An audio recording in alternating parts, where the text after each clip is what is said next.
feel it? BBC Three Counties Radio. It's Tuesday morning, it's the JVS show coming up after 11. I'll be dealing with your consumer problems as always.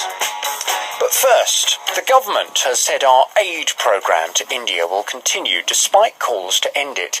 The issue has reignited this week following the republication of remarks by the Indian Finance Minister, Pranab Mukherjee, who said in 2010 that British aid was peanuts and India could do without it. He felt it promoted a negative image of Indian poverty. This week, the Daily Mail said a country with more billionaires than Britain, not to mention its own space programme, does not need our help. The Express said giving millions which are desperately needed at home to a country which neither wants nor needs the money is cack-handed economics bordering on the insane. And the argument that foreign aid can pay dividends was shattered, it said, when the Indian government decided to order 126 combat jets from the French instead of from us. We send £280 million of aid to India every year. My next guest knows exactly what it's like to live on the wrong side of poverty in India. Jillian Haslam was born in Calcutta but now lives in Hertfordshire. She's written about her experiences in her memoir, Indian English, her story of growing up in post-colonial India. I'll be hearing her story, but I'd also like to hear from you as well. I'd like your thoughts. Should we be giving aid to India? Phone lines are open, 08459 455 555. Jillian, good morning to you. Thanks so much for coming in. Good morning, Jonathan. Lovely Thank to you meet for having you. me. So why were you in India? Because you grew up were you born there? Yes, I was. Okay. Why were your parents there? My parents were there because they were born to British parents at the time of the British Raj. And both my mother and father decided to remain there at the time of Indian independence. When India was, the British were given 1 year to leave the country, many families, including my father's sister and her children, decided to return to the UK. Many families decided to stay because that's where they were born, that's what they loved, and that's what they knew. Indian independence back in 1947? That's correct. Right. So you were born there to wealthy parents or not wealthy parents? Not wealthy parents at all, because I was born much after Indian independence. And as far back as I can remember, when I was born, we didn't have a home at all. I don't remember a home except for the memory of my first home being under the steps, which is depicted on the cover of my book. But before that, we moved from friends to acquaintances, lived on people's steps, verandas at the side of their house. You lived on people's steps? Yes. What, Me and my sisters. We would consider that to be homeless. Absolutely 100% correct, yes. So as children you grew up pretty much homeless? Absolutely homeless, yes. What was the kind of financial position of your parents? Did they work or were they literally without anything? My father was struggling from job to job. He had heart attack after heart attack. They lost 4 siblings in the bargain, all to malnutrition, dehydration, and the worst. They did manage to get a small job in a place out of Calcutta, in a place called Dum Dum, where my mother was a school teacher and my father was helping. And in Dum Dum, my sister's kidnap, who was my elder sister's kidnap, was arranged by a group of terrorists. And so we had to leave home and house, every single thing we had, which wasn't much really, but it was our home and our house, and we had to move back to Calcutta and run away by night. You say your sister's kidnap was organised. You say it in a kind of matter-of-fact way. Yes. Why on earth was anyone going to kidnap your sister? Because we were in a town right out of Calcutta, which was like a village. She looked very, very different. She's obviously very fair, very blonde, very young, and we just were a complete misfit there. So did people think that you probably had money, and that's why they were planning on kidnapping her? Because no, not at all. They knew we didn't have money. They were kidnapping her for her. And it was a villager that helped my parents, informed my parents, and I have great regard for them for doing that because it saved all our lives. My parents initially thought of sending my elder sister back to Calcutta where she could live with friends. But then we were told, well, you have 2 little ones as well. So it was me and my sister Vanessa. And they could be in danger. So we all had to leave. We all had to leave in the dead of night and leave everything behind. Did all of you look different to everyone else that was in the towns and the villages? Absolutely different. Yes, we stood out like sore thumbs. Yes, of course. And were you treated differently in many different regards because of that? The villagers were very kind to us. Very, very, very kind to us. They helped us in whatever way they could. My parents could hardly speak the language, but they understood us, and they were very loving and kind to us, and they helped us to get out of there.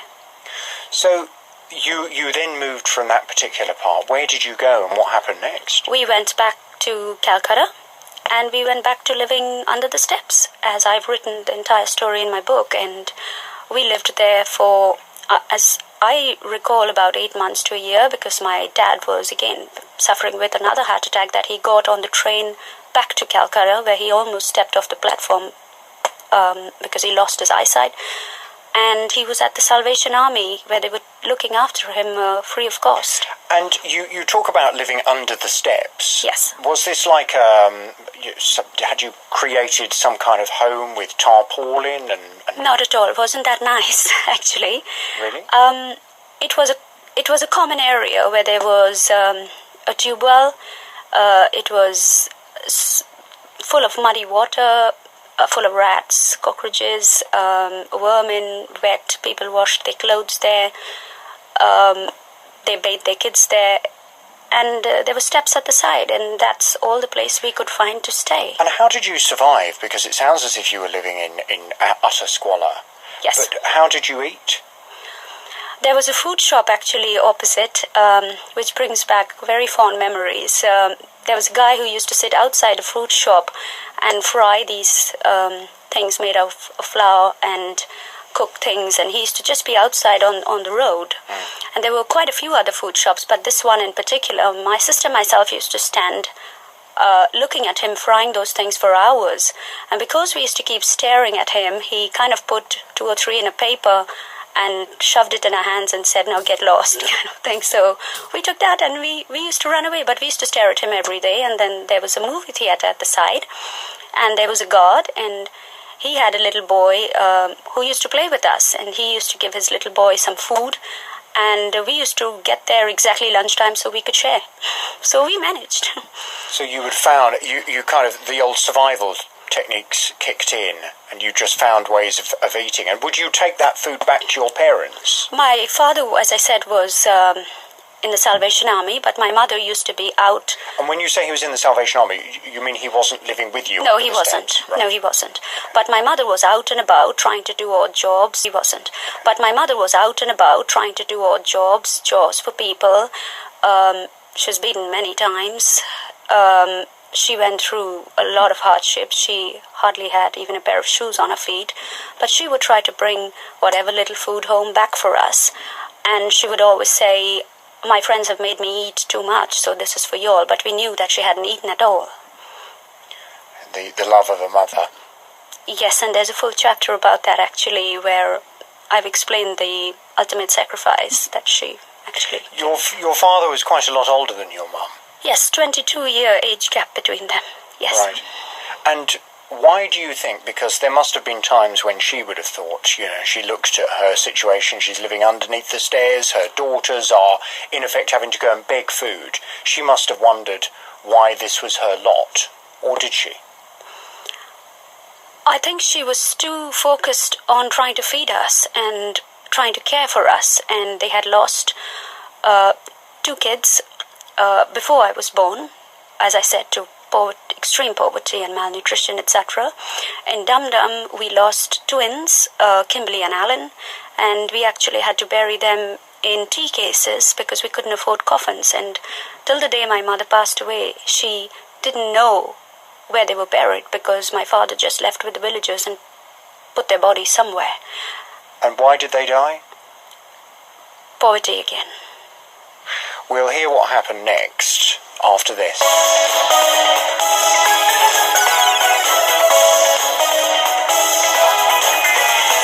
Beds, hearts and bucks travel. BBC Three Counties Radio. A41 running slow, just towards the Dome roundabout. A4 and 4 slow going. Beds, Hearts and Bucks travel. BBC Three Counties Radio. A41 running slow just towards the Dome roundabout with the A4 and 4 slow going towards London Coney. And county public transport, first come to collect delays possible Bedford to Brighton and St Albans to Sutton. Justin Peterson, BBC Three Counties Radio. Thank you very much indeed, Justin. More travel news in half an hour's time. In the studio with me is an incredible woman, Jillian Haslam. She was born in Calcutta, but she now lives in Hertfordshire. She came from extreme poverty, poverty that none of us, hopefully, have ever witnessed. But how did she end up in this country? What happened to her and her family along the way? We'll hear the rest of her story. And, of course, at the moment, this is so topical because the government have been discussing whether or not we should continue to give aid to India. And the whole idea of us giving aid to India is to try to alleviate some of the poverty, the kind of poverty that we've been hearing about from Jillian. Well, I want to hear from you. Should we be giving aid to India? Phone lines are open for you to join in with the discussion. 08459 455 555. Getting beds, hearts and bucks talking. This is BBC Three Counties Radio.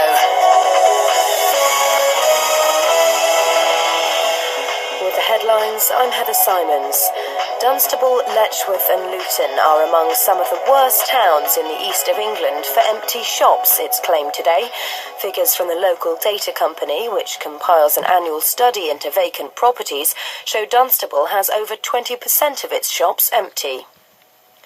A review of government accounts has revealed that the Treasury was surprised to learn that nearly £11 billion of unpaid tax was written off by Revenue On FM, AM and online at bbc.co.uk/3counties. BBC Three Counties Radio.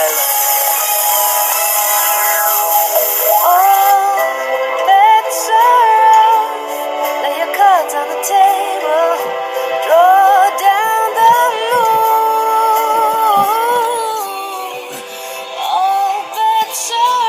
BBC Three Counties Radio.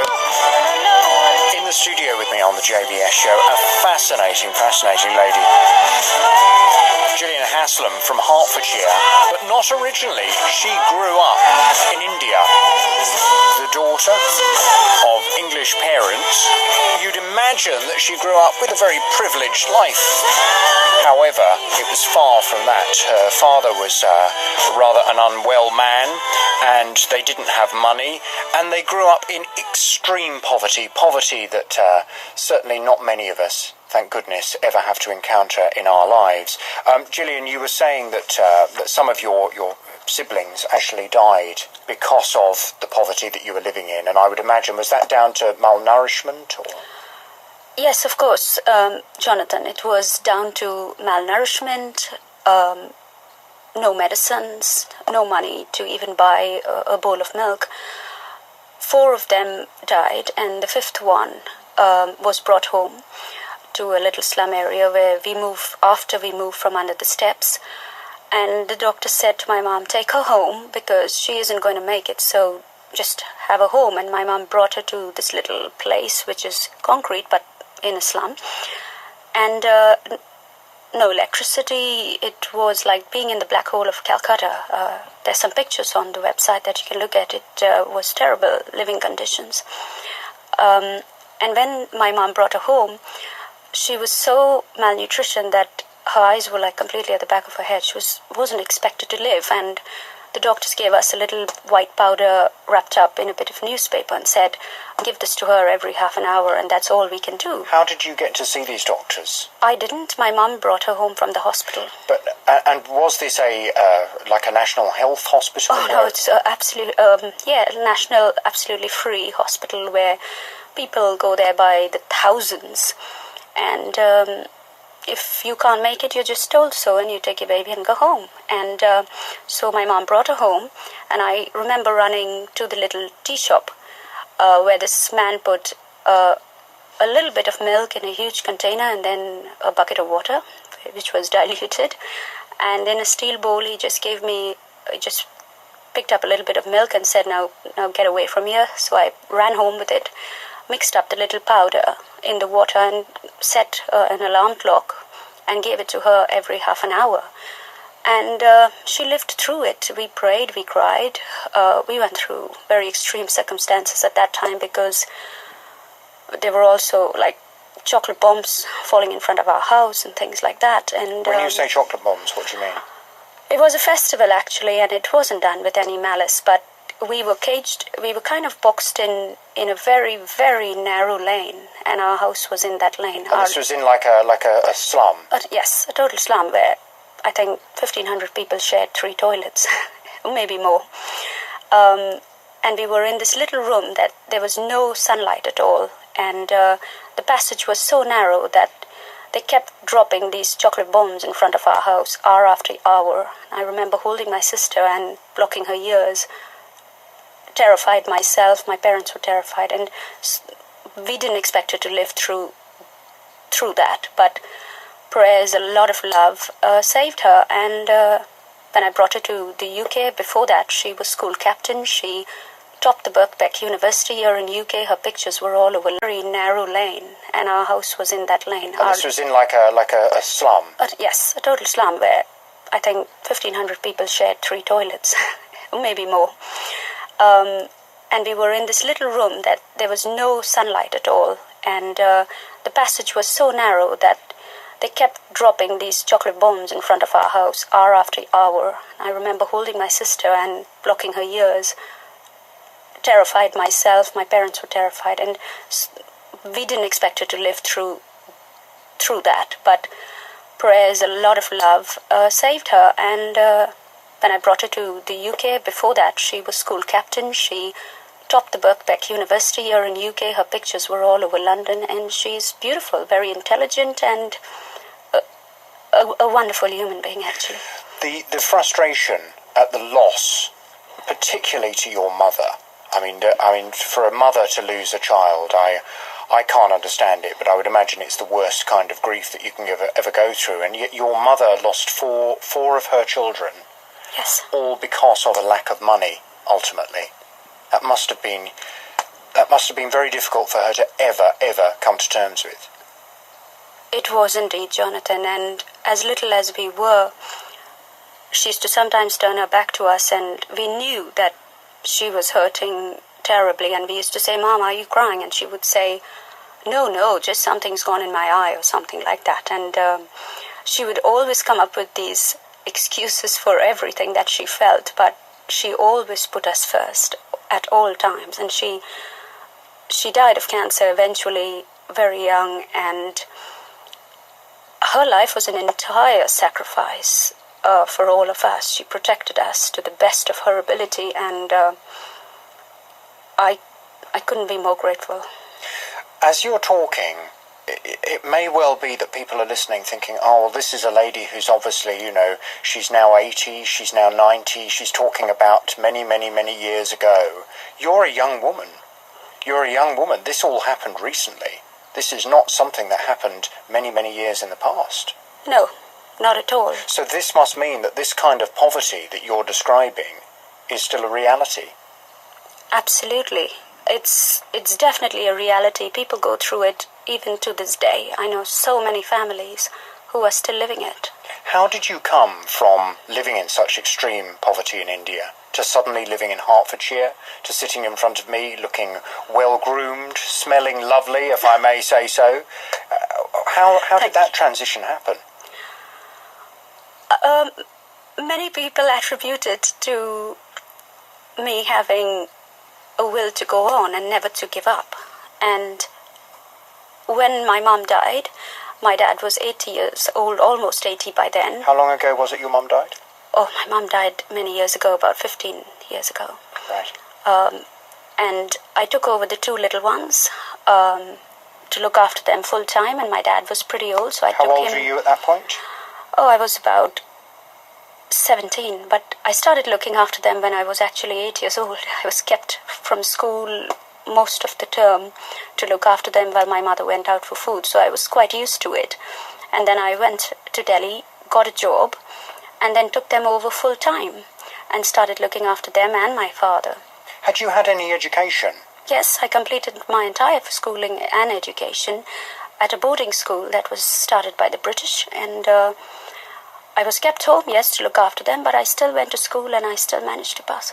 But when you were living in such poverty, how could you end up being schooled? Yes, you could, because we were in a boarding school and the two little ones were at home, and then I became a day scholar. But how did you manage to get entry to a boarding school? Because boarding schools are expensive, are they not? Good question. Yes, of course, but our school was absolutely free. We were sponsored by people who lived in the UK and America. We were never told who our sponsors were, but these were very good people who actually sponsored our education and our food throughout our lives. My mother didn't have to pay anything. And was this only available to the children of English people? Primarily, yes, but I think there were also a few Indian kids who were very, very poor who were provided with the help as well. But we were given priority, yes. And of course that education, it must have been invaluable, because as you've been telling the story, I've just been thinking, well, you must have had an education, because without an education, there's no way you'd even be able to sit here and talk to me now and tell us the story. Not at all, Jonathan, and I think without an education, I wouldn't have been able to get through a very difficult interview at Bank of America, where I remember being in a hall with more than 100 girls or so to start the whole process, and from tests to interviews and then to finally being selected. And that's what changed my life. The CEO of Bank of America was an incredible man. When he heard my story, he did everything possible to help me, the little ones. He knew my mother had just died, and I told him everything, and he was amazing. He was the one who gave me a huge redundancy, and that's how I got my father's and mother's ancestral papers from the Home Office. That's how I was able to pay for it. And I came out and got some of my family members out. So you then moved to this country how long ago? In the year 2000. Right. Again, you see, this is all so recent, and yet the way you've been telling the story, it just feels as if it's something that must have happened a long, long time ago, and it's not. We're talking 10, 12 years since you left. Yeah. And when you arrived in this country, what was your plan? I mean, obviously you wanted a better life, you wanted to leave the poverty behind, you wanted to start afresh. What did you decide you were going to do? Jonathan, when I was at Bank of America, the CEO made me the head of Charity and Diversity Network, and I worked endlessly with many people from the bank in slums, home for the dying and destitute, mental institutes, deaf and dumb institutes, home for the children, aged homes, and we worked for all my 5 years there. We were out virtually every weekend working tirelessly to try and help and change things. But of course I had a budget. The bank gave me a budget to do so. When I left Bank of America, obviously I didn't have the budget any longer, and my only one wish and desire was to help those people and to go back and to do something for it. But I didn't have the money anymore, so I studied further. I'm now a trainer, a success coach, and a motivational speaker, and I try to earn the money and then do good for the people out there. Of course, the whole issue of giving aid to India has been very much in the news at the moment, and it all seems to have stemmed from the translation, really, of the fact that the Indian finance minister described the £280 million a year that we give India to help with the poverty. He described that as peanuts to India. And I know a lot of the right-wing press in this country have now started to look at this and say, well, this is outrageous. Why are we giving this country £280 million a year? Look at how this country is suffering. Look at how £1 million a year that we give India to help with the poverty. He described that as peanuts to India. And I know a lot of the right-wing press in this country have now started to look at this and say, well, this is outrageous. Why are we giving this country £280 million a year? Look at how this country is suffering. Look at how families in this country are struggling to make ends meet. Why are we giving another country like India so much money? Do you think that aid is still necessary?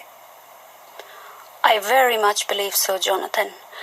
For the people who are making these decisions, I'd like to ask them to just imagine a child for a moment suffering with malnutrition, cholera, malaria, polio, meningitis, who are dying in front of their eyes, and then to decide if they're making a noble decision.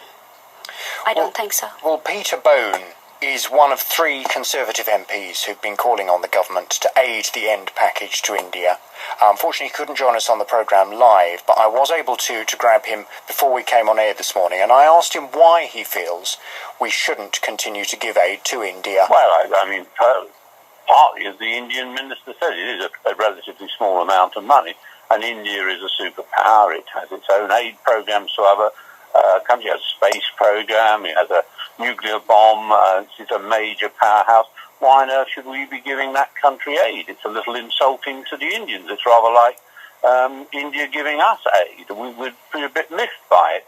And, times have moved on since when the aid first went to India, and I think it's a mistake. I think the whole increase in the overseas aid program is a huge mistake at this time, and I think the government's actually got it wrong. Why do you think we are continuing to give aid then? If you say that the Indians don't need it, the government don't necessarily want it, then why are we continuing to give it to them? Well, that's a question that I think should be bowled at the Secretary of State for Overseas Development. I find there is this sort of desire to be the world's leading giver away of money to countries. We want to, I think in the words, we want to be the overseas aid superstate. Well, I think that's out of touch with reality, and in these economic conditions, I think it's a big mistake. But also, I think that you don't solve the problem of developing countries by giving them handouts. You do it by freeing up trade. And the fact that the EU has refused to encompass and welcome the Doha round seems to me the real problem. I mean, aid is a fig leaf. If you really want to solve the problem, you increase trade. Do you believe that the aid that we've been giving to India is a way of us trying to secure trade with them? No, well, that's failed. I mean, if that was the way, I mean, it's been a colossal disaster. We've just lost a major fighter contract to the French, and the French do virtually nothing to India in overseas aid.